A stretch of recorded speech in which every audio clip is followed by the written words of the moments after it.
नमस्कार दोस्तों, एक बार फिर से स्वागत है आपका मेरा चैनल एसपी मेडिकल पॉइंट में। तो दोस्तों, आज हम आपके लिए लाए हैं विज्ञान के वो 30 टॉप मोस्ट इम्पोर्टेंट क्वेश्चन जो पिछले 10 से 15 सालों में बार बार एग्ज़ाम में रिपीट हो रहे हैं। अगर आप किसी भी एग्ज़ाम की तैयारी कर रहे हैं तो ये वीडियो को लास्ट तक ज़रूर देखिएगा, क्योंकि ये वीडियो आप सभी लोगों के लिए बहुत ज़्यादा इम्पोर्टेंट होने वाली है। और अगर आप लोग चैनल में नए हैं तो प्लीज़ चैनल को ज़रूर सब्सक्राइब करिएगा और बेल आइकन को दबाना नहीं भूलिएगा। तो चलिए शुरू करते हैं आज के सारे क्वेश्चन। तो सबसे पहला क्वेश्चन है, रक्त को शुद्ध करने वाला अंग कौन सा है? मतलब जो हमारा ब्लड होता है उसको कौन फ़िल्टर करता है? तो जो रक्त को फ़िल्टर करता है वो है किडनी। किडनी हमारे रक्त को फ़िल्टर करके हमारे बॉडी के सारे पार्ट्स तक पहुंचाता है।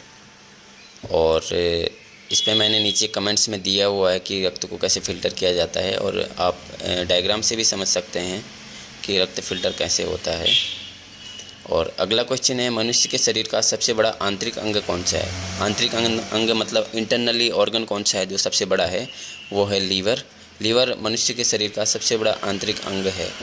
और ऐसे बाहरी अंग जो होता है वो होता है स्किन। इसके अंदर आपके दो क्वेश्चन बन जाते हैं, एक आंतरिक अंग का लीवर और बाहरी अंग का स्किन।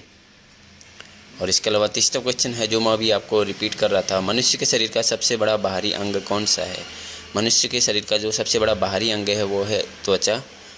और त्वचा शरीर का सबसे बड़ा अंग है। यो आँख कान मुंह मूत्र मार्ग मलाशय और महिलाओं की योनि के लिए पूरा छिद्रों के साथ शरीर के पूरे बाहरी हिस्सों का कवर करता है। ये हमारे शरीर का जो बाहरी सबसे बड़ा अंग है। और चलिए नेक्स्ट क्वेश्चन की तरफ बढ़ते हैं। जो हमारा नेक्स्ट क्वेश्चन होने वाला है वो काफ़ी इम्पोर्टेंट होने वाला है। और वैसे तो मैंने सारे जो जितने भी क्वेश्चन हैं सारे इम्पोर्टेंट क्वेश्चन ही इस वीडियो में रखे हैं। अगला क्वेश्चन है, मानव शरीर में गुणसूत्र की संख्या कितनी होती है? मानव शरीर में जो गुणसूत्र की संख्या होती है 46। 46 में से जो गुणसूत्र होते हैं वो 23 जोड़ी होते हैं। 23 जोड़ी में से 22 जोड़ी गुणसूत्र सेम होते हैं, और जो एक जोड़ी गुणसूत्र होता है वो नर का, वो होता है XY।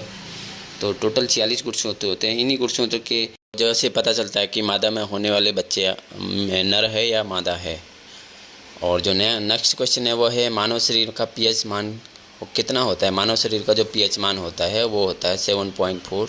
ये भी बहुत मोस्ट इम्पोर्टेंट क्वेश्चन है, ये हर एग्जाम में पूछे जाने वाला क्वेश्चन है। और डायग्राम के थ्रू भी मैंने सारे पार्ट्स का पीएच मान दिया हुआ है, उसका स्क्रीनशॉट आप ले सकते हैं। नेक्स्ट क्वेश्चन है, मानव शरीर में जल का मात्रा कितनी होती है? मानव शरीर में जो जल की मात्रा होती है वो 60% तक जल मानव शरीर में होता है।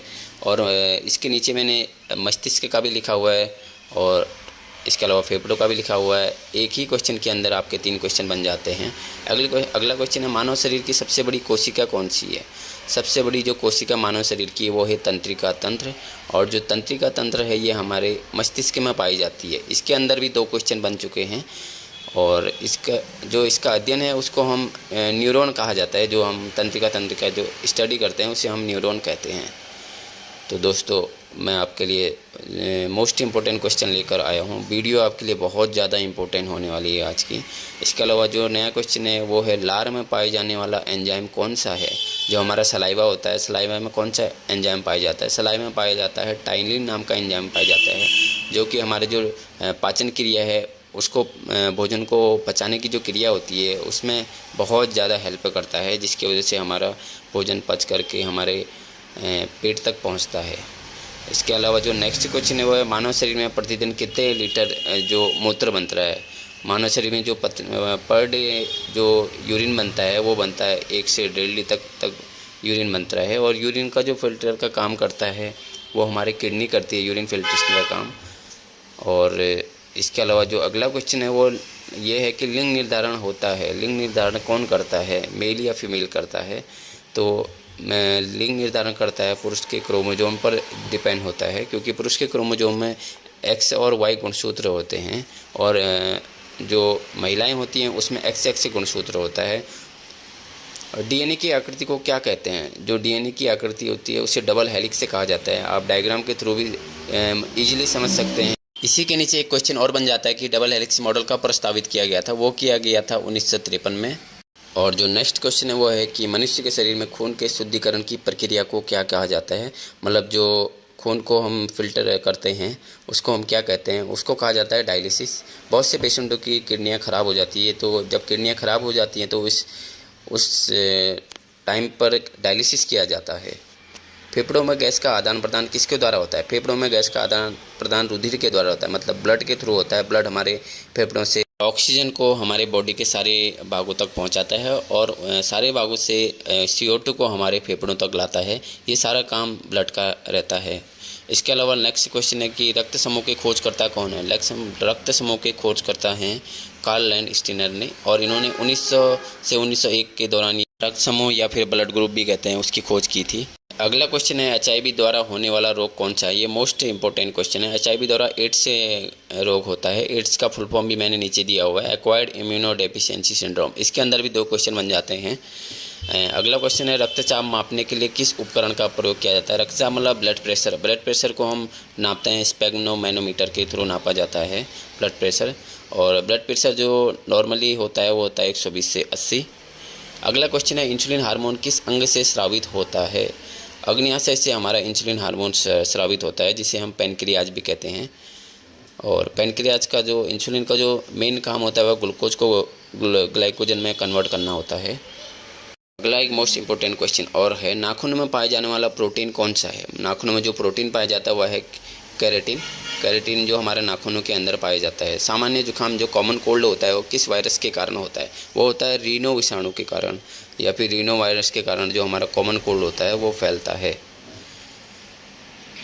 और जो अगला क्वेश्चन है वह है कि मनुष्य के मधुमेह जो डायबिटीज़ रोग होता है वो किस हार्मोन की कमी के कारण होता है? ये जो इंसुलिन नामक जो हमारा हार्मोन होता है इसकी कमी के कारण ही डायबिटीज़ पेशेंटों में होती है। और जो इंसुलिन होता है ये हमारे शरीर के जो अग्न्याशय है अमाशय के पास पाया जाता है। अगला क्वेश्चन है किस हार्मोन में आयोडीन पाया जाता है? तो आयोडीन जो पाया जाता है वो थायरॉक्सिन हार्मोन में पाया जाता है, जो कि हमारे गले में होता है। और अगर आयोडीन की कमी हो जाती है तो उसको हम घेंगा रोग भी कहते हैं।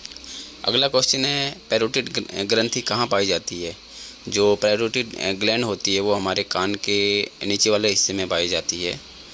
और ये बहुत ज़्यादा बार क्वेश्चन पूछा गया है एग्ज़ाम में। अगला क्वेश्चन है मानव शरीर की सबसे बड़ी धमनी या फिर लार्जेस्ट आर्टरी कौन सी है? जो लार्जेस्ट आर्टरी है ये हमारे शरीर की उसका नाम है ऑर्टा जो कि हमारे हार्ट में पाई जाती है। अगला क्वेश्चन है ग्लाइकोमा किस अंग का रोग है? जो ग्लाइकोमा है वो हमारे आँखों का रोग को ग्लाइकोमा कहा जाता है। ग्लाइकोमा में एक तरीके से हम ये भी कह सकते हैं कि बहुत से लोगों को सुना होगा कि आँख में मोतियाबिंद हो गया है, तो उसी को ग्लाइकोमा कहा जाता है। तो दोस्तों यही थे आज के हमारे टॉप मोस्ट इम्पोर्टेंट क्वेश्चन, जो कि हर एग्ज़ाम में हर किसी के लिए बहुत इम्पोर्टेंट हैं। तो दोस्तों आपको वीडियो कैसी लगी लाइक कमेंट ज़रूर करिएगा, और मिलता हूँ एक नई वीडियो के साथ। तब तक बाय बाय, टेक केयर।